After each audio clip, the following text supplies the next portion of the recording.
Kinita rito. Maliit na ano. Dito tayo dadaan. Doon sa kabila, doon dyan sa bata, pag in-straight mo yan, may hagdanan dyan. Ay dito, hindi ko pa ito nadadaanan. I-try ko. Mataas oh. Naku po.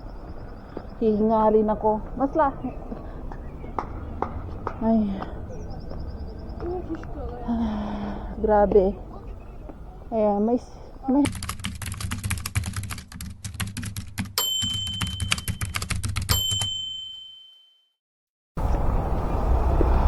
ayan, andito tayo. Punta tayo doon sa saan ba yung simbahan? Doon niya, nandoon yung simbahan. Mag-shortcut tayo dito. Ayan, tignan niyo yung ano nila oh. Village na. At pupunta tayo doon sa ano, shortcut. Yung bang iskinita. Ayan. Dito kapag naglalakad ka, walang problema. Normal dito sa kanila yon, hindi nakakahiya, hindi kagaya sa Pilipinas. Ayan, walang mamotor-motor dito, manginginig ka sa motor, ang lamig. Ayan, dito tayo dadaan sa iskinita na to. Ayan, papuntang city yan. Ito oh, sa simbahan tsaka yung munisipyo nila. Dito tayo. Ayan, saan yung shortcut? Ayan, may shortcut doon pala. Nung isang araw, naghagdan ako, ang taas ng hagdan dyan. Doon tayo sa shortcut. May parang may bata doon. Ano? Mali yata yung ano na nadaanan ko. Saan yung hagdan? Ayun yung simbahan oh. Doon tayo. Hindi pa open yung simbahan ngayon. Dadaan lang tayo.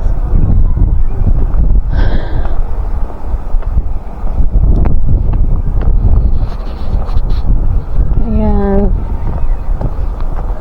Kinita rito. Maliit na ano. Dito tayo dadaan. Doon sa kabila, doon dyan sa bata, pag in-straight mo yan, may hagdanan dyan. Ay dito, hindi ko pa ito nadadaanan. I-try ko. Mataas oh. Naku po. Hihingalin ako. Masla. Ay. Grabe. Ayan, may hagdanan din pala rito. Ayan. Ngayon ko lang nakikita to. Ayan. Rito pala rito sa ano, sa likod ng city. Sa likod ng city to. Ayan, pag-akyat mo dyan, kakanan kasimbahan yan. Ay, nangangawit na ako. Diyos ko po. Hinihingal na ako. Super. Ayan. Mga tao rito sanay kasing maglakad eh. Ayan. Akyat pa tayo. Nako. Hingarin ako nito. Ay, taray ko. Parang may pabhaw sa taas. Kala ko may sakyan sa likod.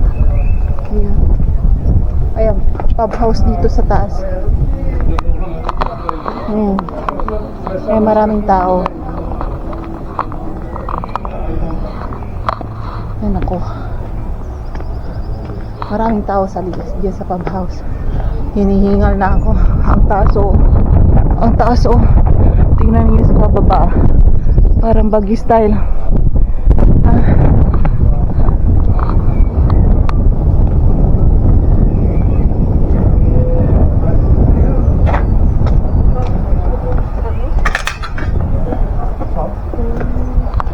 May napakan akong baso. Oo. Ay. Malapit na ako. Ayan. Diyos ko po. May mauupuan dyan. Uupo muna ako. Papahinga. Ayan. Aba, resort hindi dito yan eh. May tao. Dito na tayo. Yung medyas ko naalis. Yan na natin. Yan yung simbahan. Ayun. Yan yung simbahan, oh. Ito, parang ano to eh. Asian restaurant, Vietnamese restaurant. Itong Hanami. Ano yan? Asian restaurant. Grabe. Hiningal talaga ako sa inakyat ko. Ang taas. Tara, tingnan yung inakyat ko. Shortcut to kaya mataas. Kasi dito sa kanila parang Baguio style yun, oh. Ayan pababa, oh. Ay, sakyan na gusto umakyat, oh. Doon sa dulo. Ayun. Ay, nako. Pwedeng, ay, kaso nga lang, dead end. May ano, oh. May ganito. Hindi siya pwedeng umakyat dito. Ayan, may saraduhan. Kaya hanggang doon lang siya sa, ayan, ano, maglakad dito. Ayan, maraming tao. Malamig. Maraming palang mga restaurant dito, oh. Ayan, may bilihan ng ice cream.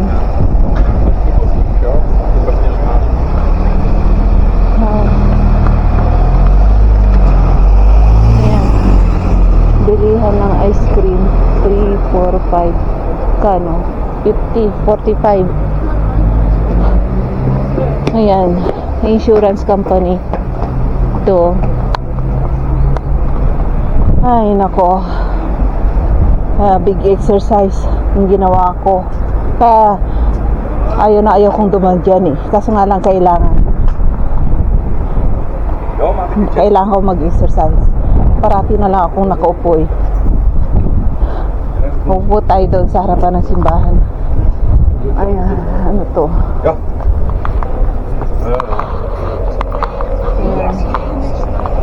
May Vietnamese restaurant, ay, shop to. Puro Vietnamese ang nagmamay-ari ng ano rito eh. Mga tindahan. Papatay ako ng ano rito. Pinoy store. Ako lang, nag-iisa. Ay, nako.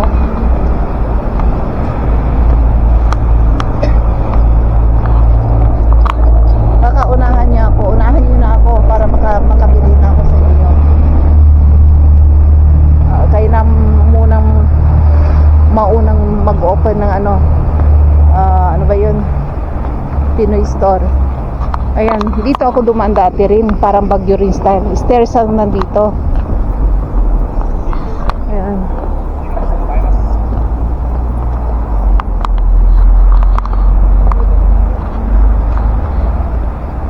Ayan, dito tayo. Upo tayo. Asan tayo? Dito tayo. Okay. Or tara. Ayan, ganito. Ayan, sa harapan ng simbahan. Anong oras? Tingnan natin kung anong oras mag-o-open simbahan. Ayan, dito. Ayan, mga nakaupong babae. Ang ganda ng mga babae dito.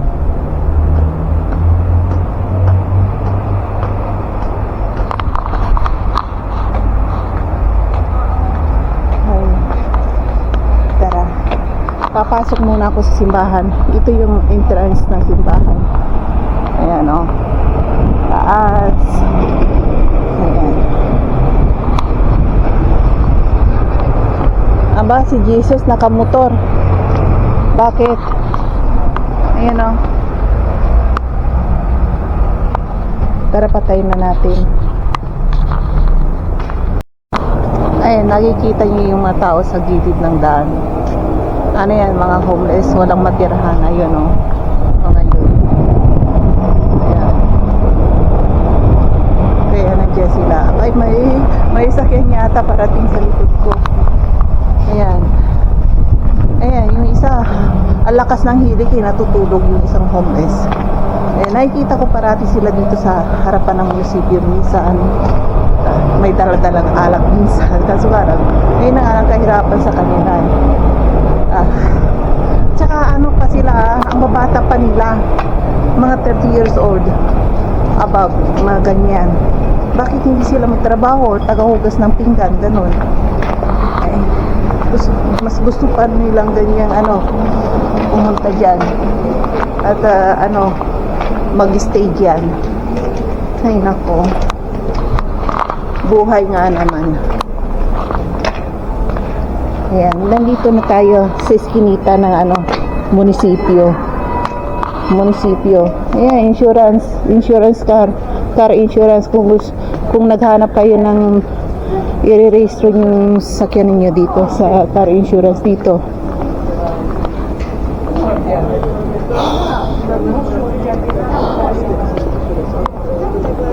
Ayan, dito tayo ngayon. Ayan. Hindi ako mahilig magbasa.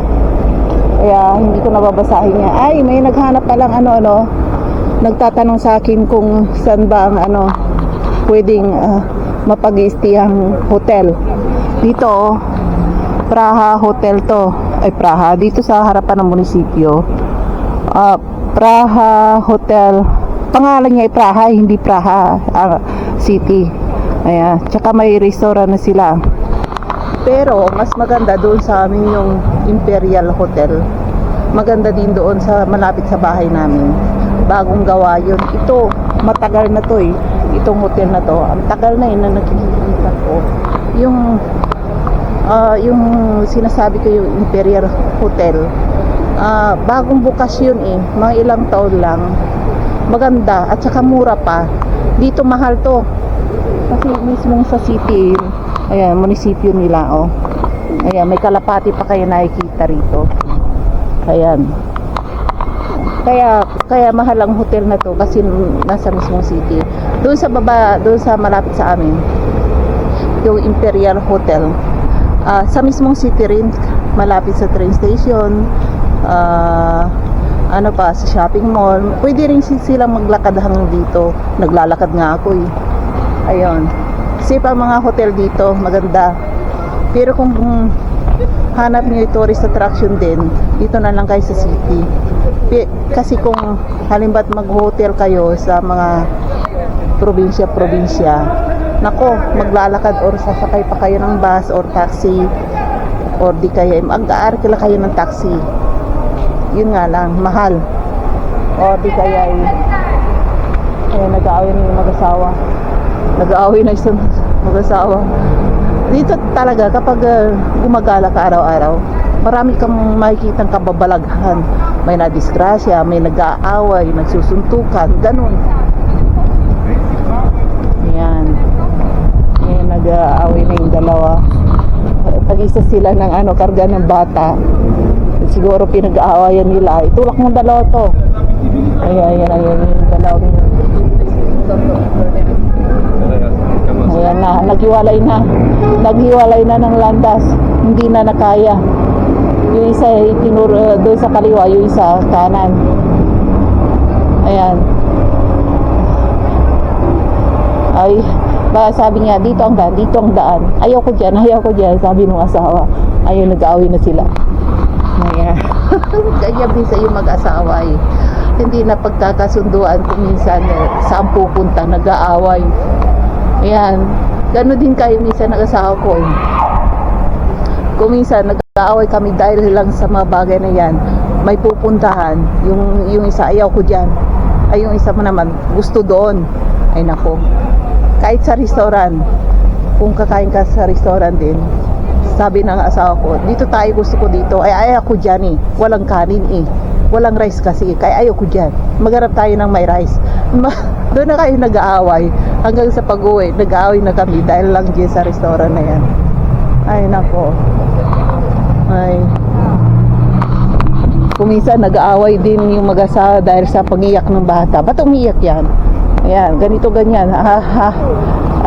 Hahaba ng hahaba. Ayan. Nag-aaway na. Ay, nako. Buhay, may asawa talagang ganyan. Kayo, ano pinag-aawayan ninyo ng asawa ninyo? I-comment down below ninyo dyan. Nag-aaway ba kayo kasi walang ulam? Or hindi ko alam ako ano pinag-aaway ninyo. Or hindi ka nakapaglaba kaya inaaway ka ng asawa mo. Ayan. Doon tayo sa sa kabila. Ayan.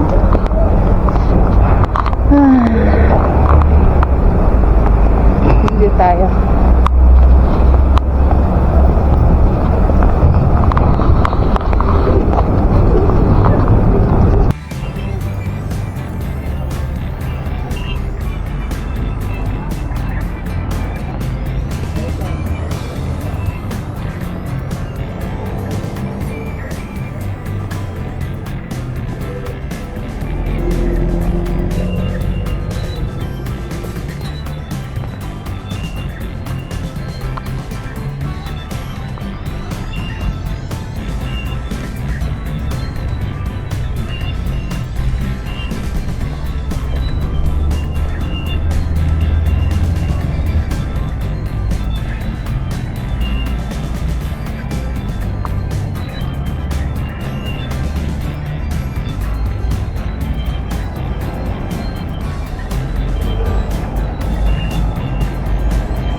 Ayan, nandito tayo sa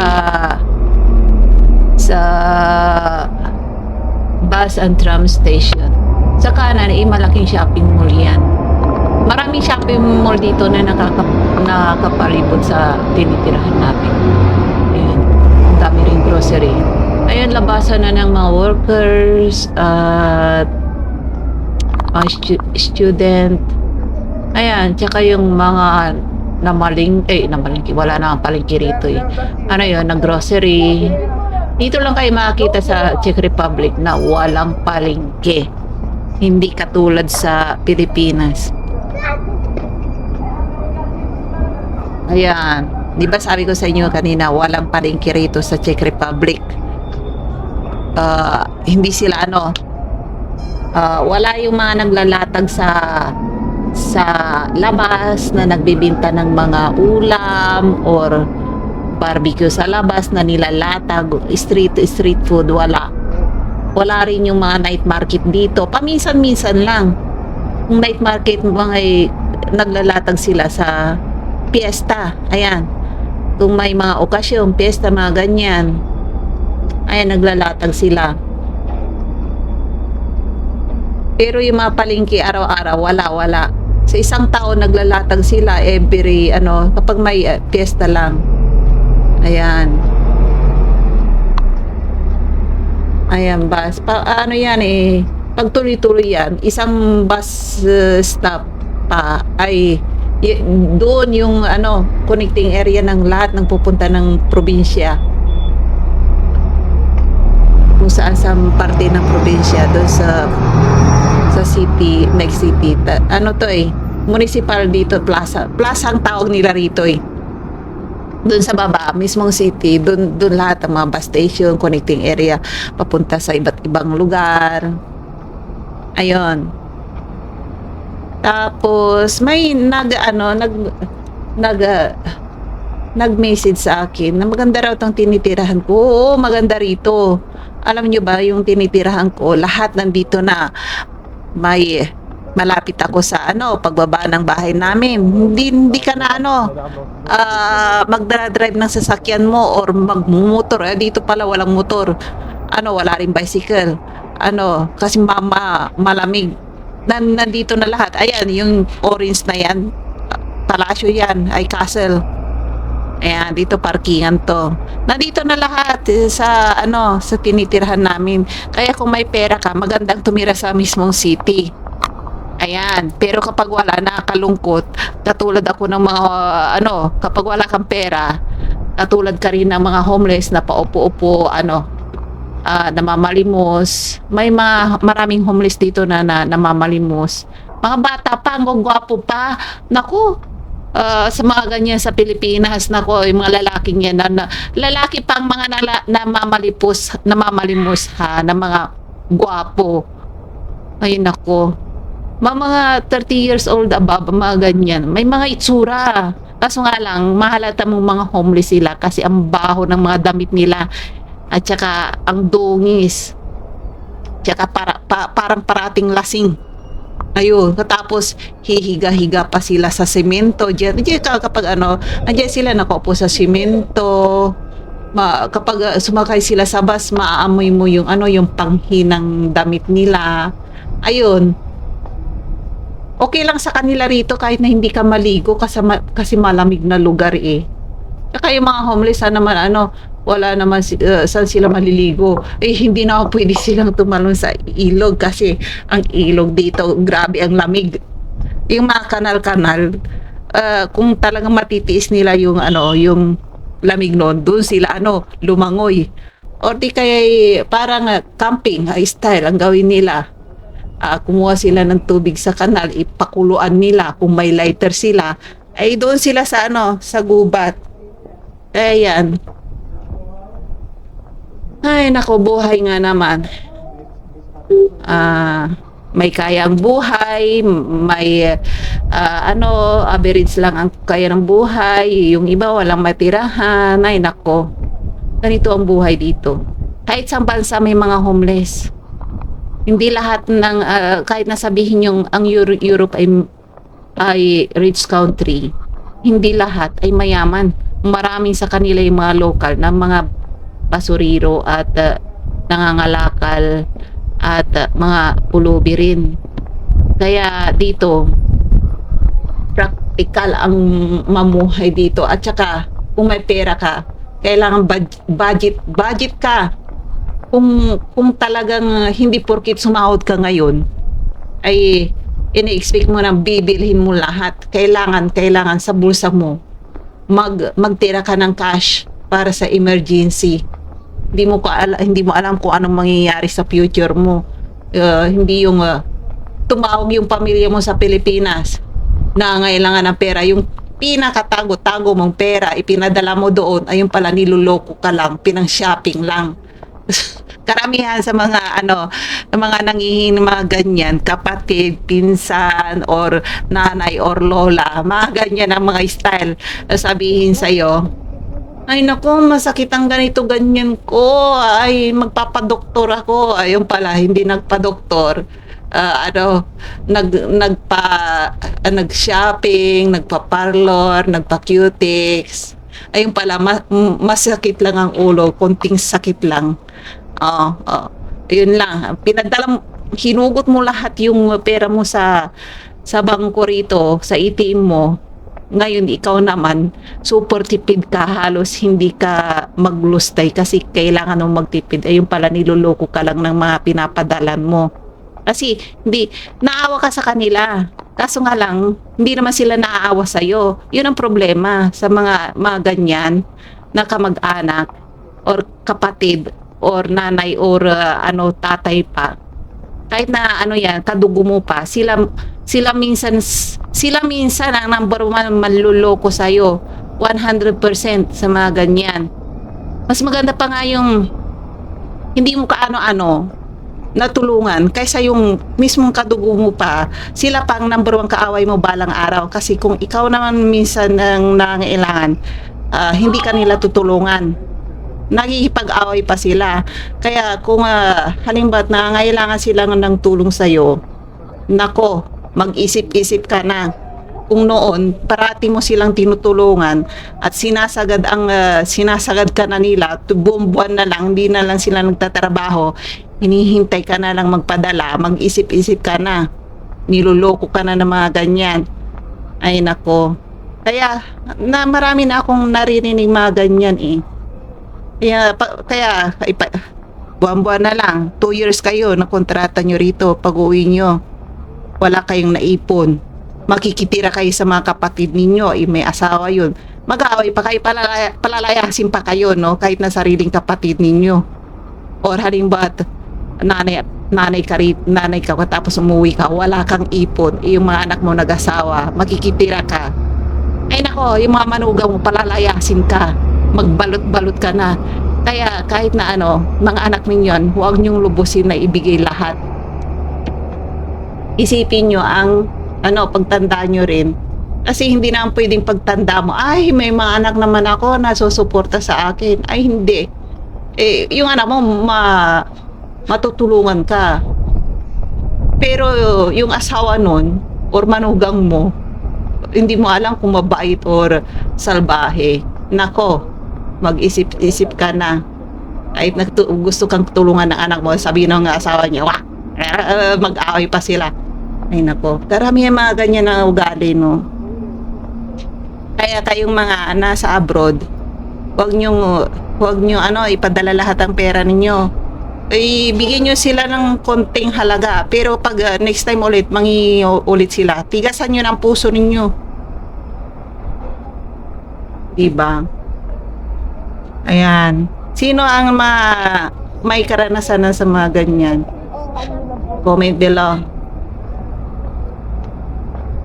Ay, nako, ayan na yung tram. Ay, saan ako pupunta nito? Napalayo na naman ang kwentuhan natin eh. Ayan ang bus. Busy ang city na to eh. Pero dito sa kanila, pag lampas mo ng city nila, napaka-boring. Alam niyo bakit? Ang tahimik ng village nila, halos wala kang makikitang mga tao. Kaya nakaka-boring.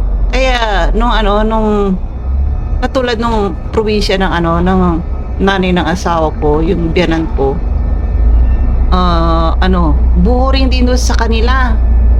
Halos yung biyanan ko hindi rin nakapunta rito sa city na to, maybe sa isang buwan pupunta rito. Kaya kung taga village ka or baryo ka, kung minsan hindi araw-araw kang nasa city, minsan kasi nakakatamad, malayo eh. Magbabas ka pa, magtratram ka pa, tapos may mga bit-bit ka, hindi mo na mabibili lahat. Yung talagang kukunin mo lang, yung talagang bibilihin mo yung magagaan, yung mga damit, sapatos, okay lang yun. Pero yung mabibigat, nako. Ay nako, ang hirap magbit-bit. Mas lalo kapag yung biyanan ko, kuminsan nag-train. O di kayong bilas ko, tsaka yung asawa niya, may kutsi sila. Pupunta rin sila rito. Hindi araw-araw, minsan isang buwan, isang beses lang, or 2 or 3 weeks, isang beses lang. Hindi araw-araw. Hindi katulad ko, no, natambay dito sa city. Kaya nag-iisang Pinay na nagtatambay dito sa city, palakad-lakad. Ay nako. Ayan. Ako lang ang Pilipina rito, araw-araw naglalakad, no. Ewan ko kung yung mga Pinoy, hindi naman sila pwedeng kagaya ko naglalakad araw at gabi. May mga trabaho mga yan. Ilan ang mga Pinoy dito sa factory? Meron